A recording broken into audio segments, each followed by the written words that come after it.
In the bustling hallways of Lincoln High School in suburban Chicago, Kyle Thompson's world shattered one rainy afternoon when his secret notebook, filled with sketches of boys and heartfelt poems, was snatched from his backpack and paraded around the cafeteria. Laughter erupted like thunder as Jake Harlan, the star quarterback with a reputation for cruelty, read aloud Kyle's confessions of being gay, twisting them into ammunition for endless torment. From that day, Kyle's life became a gauntlet of slurs, shoves, and isolation. But little did he know that years later, fate would entwine him with Jake's older brother, Mark, in a romance that unearthed buried secrets and ignited a firestorm of revenge. Kyle endured those high school years like a prisoner in his own skin. Every morning, he'd steel himself against the whispers that followed him like shadows. Faggot, they'd hiss, or worse, the physical jabs, tripping him in the gym, dumping his lunch tray, locking him in the janitor's closet during lunch. Jake Harlan was the ringleader, a broad-shouldered athlete whose popularity shielded him from any real consequences.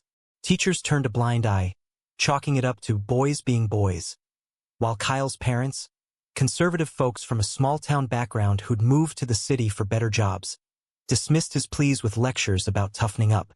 "Just don't draw attention to yourself," his father would say, unaware of the depth of Kyle's pain. But Kyle couldn't hide who he was. His attraction to boys was as innate as breathing, and the bullying chipped away at his soul, leaving scars that no amount of therapy could fully heal. After graduation, Kyle fled Chicago for New York City, chasing dreams of becoming a graphic designer. He reinvented himself in the vibrant anonymity of the Big Apple, attending NYU on a partial scholarship and immersing in a community where being gay wasn't a curse but a celebration. He dated casually, built friendships, and landed a job at a mid-sized ad agency, crafting visuals that told stories of inclusivity. Life felt manageable, the past a distant echo, until a corporate retreat in the Hamptons brought Mark Harlan into his orbit. Mark was everything Jake wasn't: thoughtful, introspective, with a quiet charm that drew people in. As the older brother, he'd been away at college during Jake's high school reign of terror, oblivious to the details. They met over a bonfire, bonding over shared laughs about Midwestern winters and artistic passions. Mark was a photographer, capturing raw human emotions through his lens. Their connection sparked instantly. Late-night talks turned into coffee dates, then dinners in cozy Brooklyn bistros. Mark's easy smile and genuine interest in Kyle's world melted the walls Kyle had built. "You have this fire in you," Mark said one evening, as they strolled through Central Park, leaves crunching underfoot. Kyle felt seen, not judged. But as their romance deepened, the Harlan name gnawed at him. One night, after Mark mentioned his brother Jake, now a struggling real estate agent back in Chicago, Kyle's heart plummeted. The resemblance was uncanny. The same sharp jawline, the piercing blue eyes. He confronted the truth over a glass of wine in Mark's apartment. "Your brother. He made my life hell in high school," Kyle confessed, voice trembling. Mark's face paled. He apologized profusely, explaining how Jake had always been the family's black sheep, riddled with his own insecurities from their father's abusive expectations. "I wish I'd known," Mark whispered, pulling Kyle close. In that moment, forgiveness flickered, but so did a seed of resentment. As months passed, their relationship blossomed amid New York's chaos.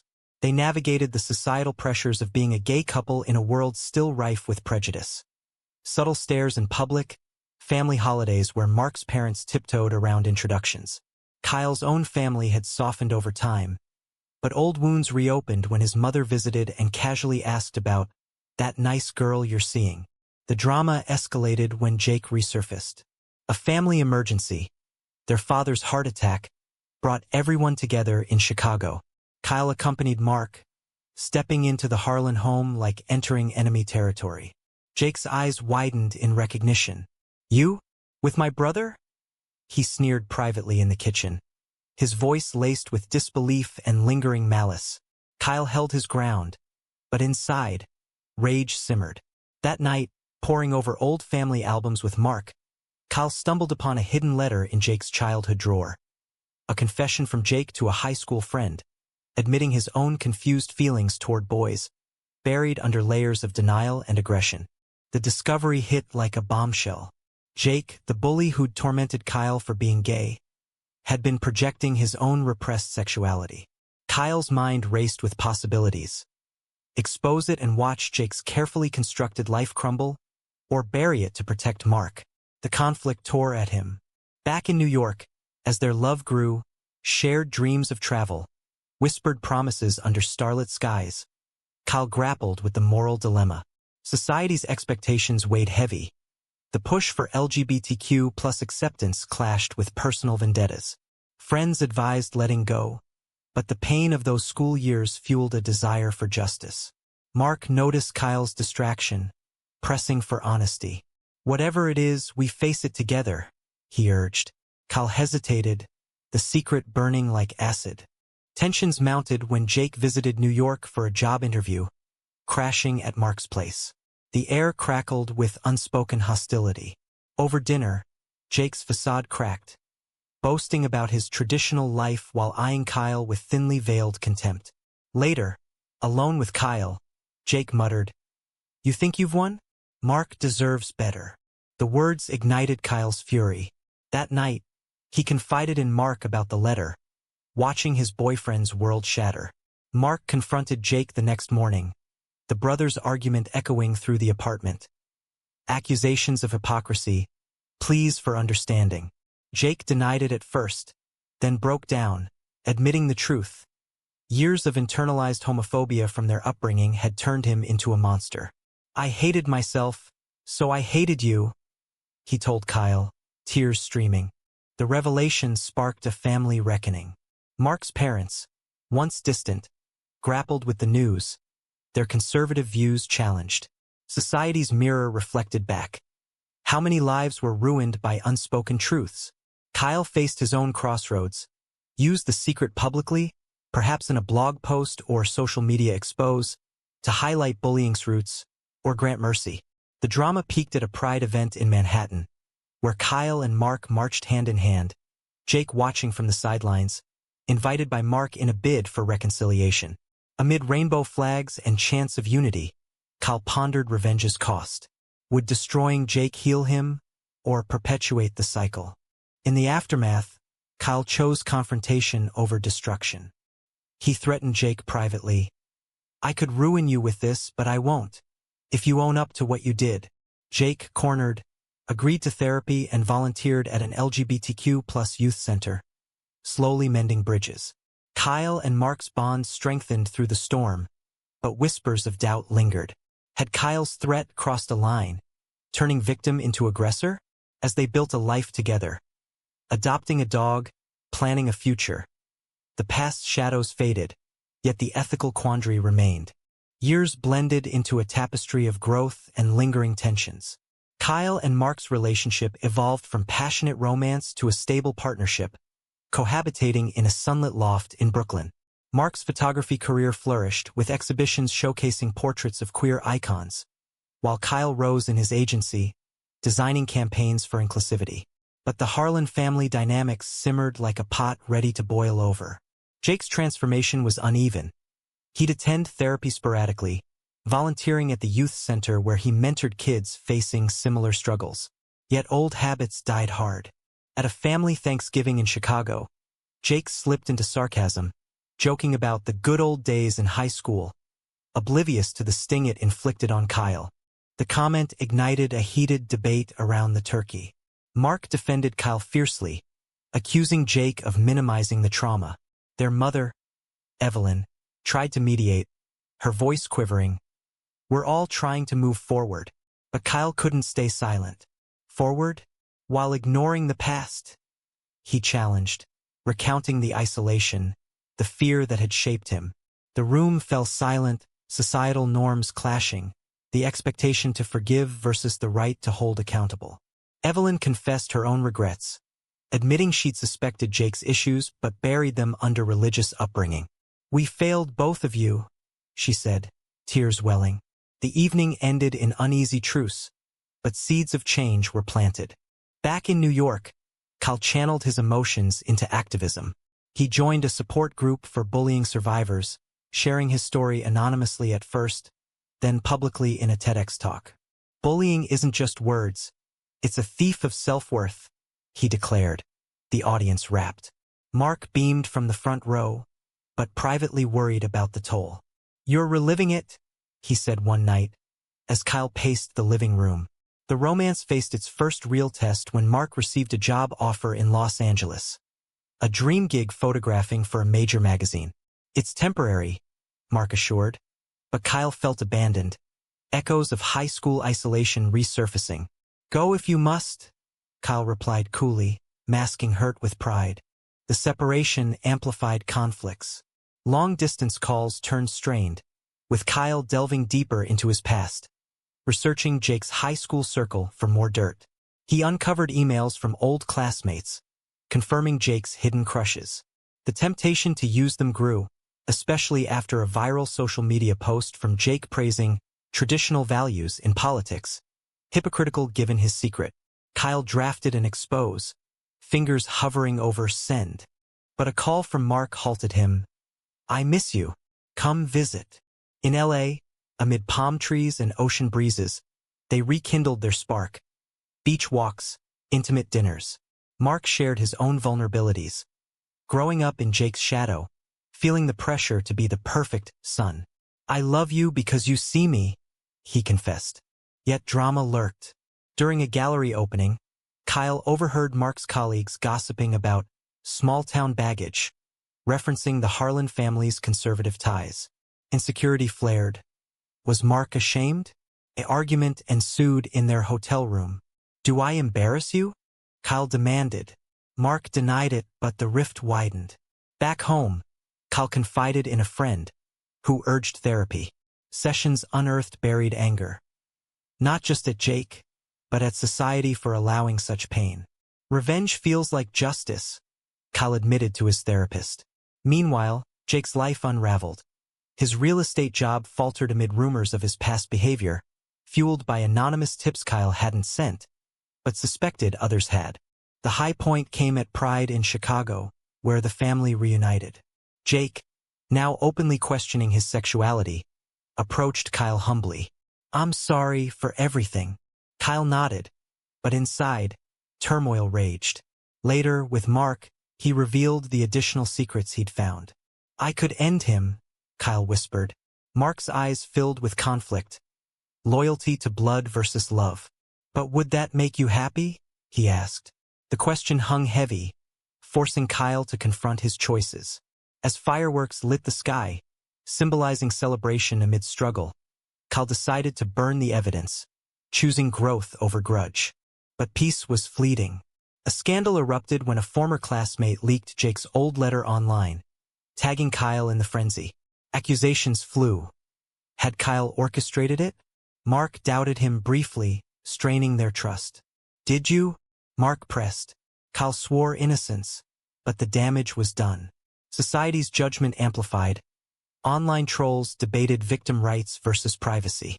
Kyle felt exposed, his narrative twisted. Through therapy and talks, they rebuilt. Mark turned down a permanent LA move, committing to New York.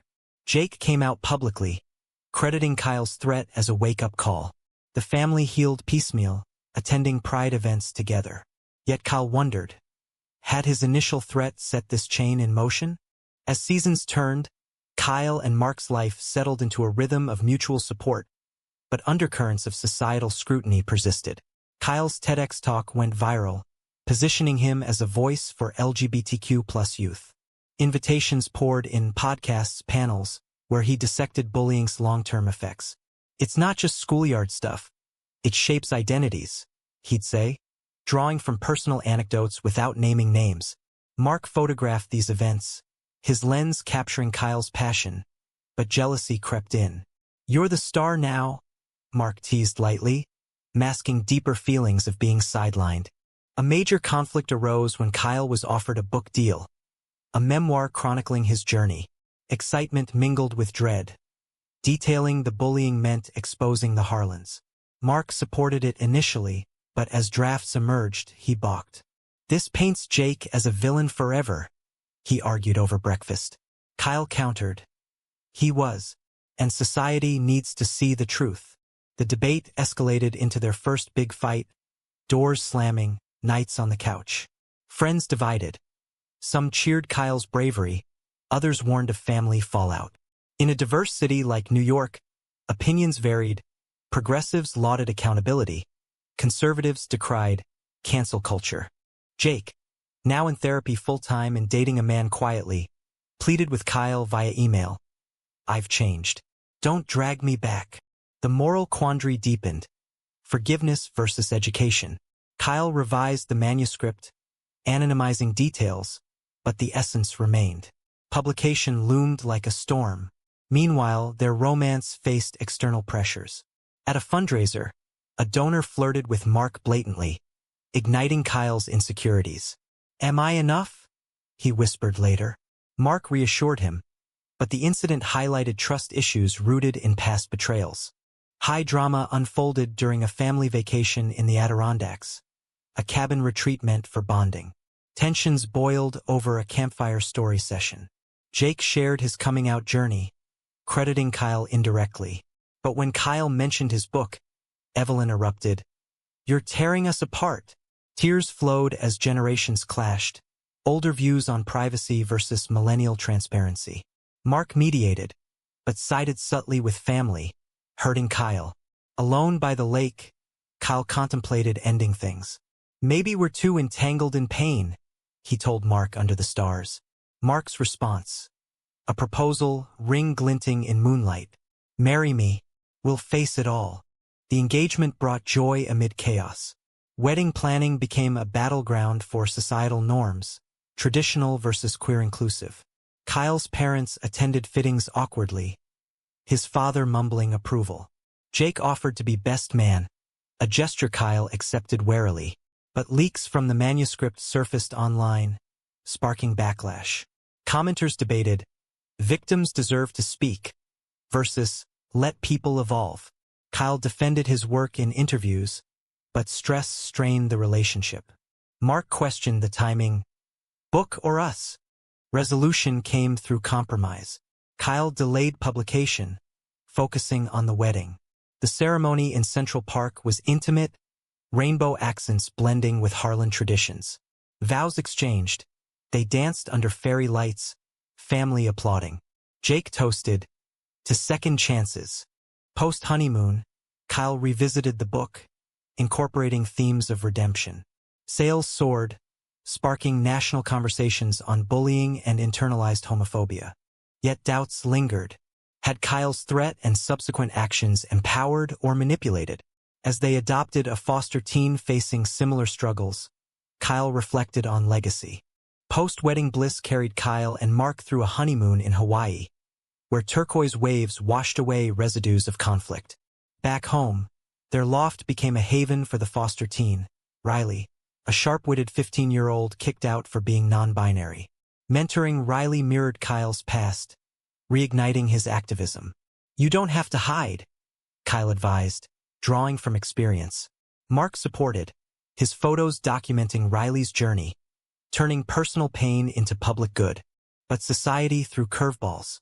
Riley's school faced a bullying incident, echoing Kyle's history. When Riley confided being targeted, Kyle's protective instincts flared. He confronted the principal, demanding action, but bureaucracy stalled.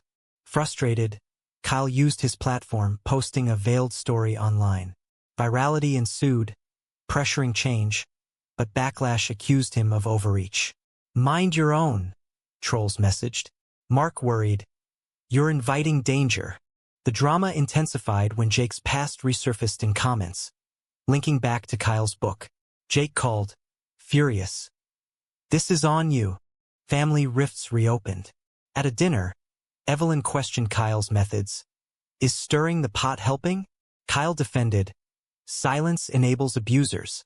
The argument highlighted generational divides, boomers valuing harmony, millennials pushing progress. Mark, caught in between, suggested therapy for all. Sessions revealed patterns. Jake's bullying stemmed from their father's rigid masculinity, passed down. Healing began, but slowly. Romance tested anew when Mark's ex resurfaced, offering a collaboration. Jealousy simmered as they worked late. Kyle accused. History repeating? Mark denied, but distance grew. A weekend getaway mended it, hiking, honest talks. You're my anchor, Mark affirmed. Climax built with Riley's custody hearing.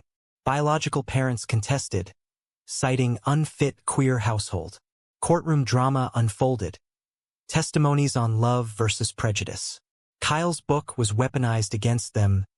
Unstable influence. Tension peaked as judge deliberated. Support from community rallied, petitions flooding. Victory came, custody granted. Celebration ensued, but Kyle pondered ethics.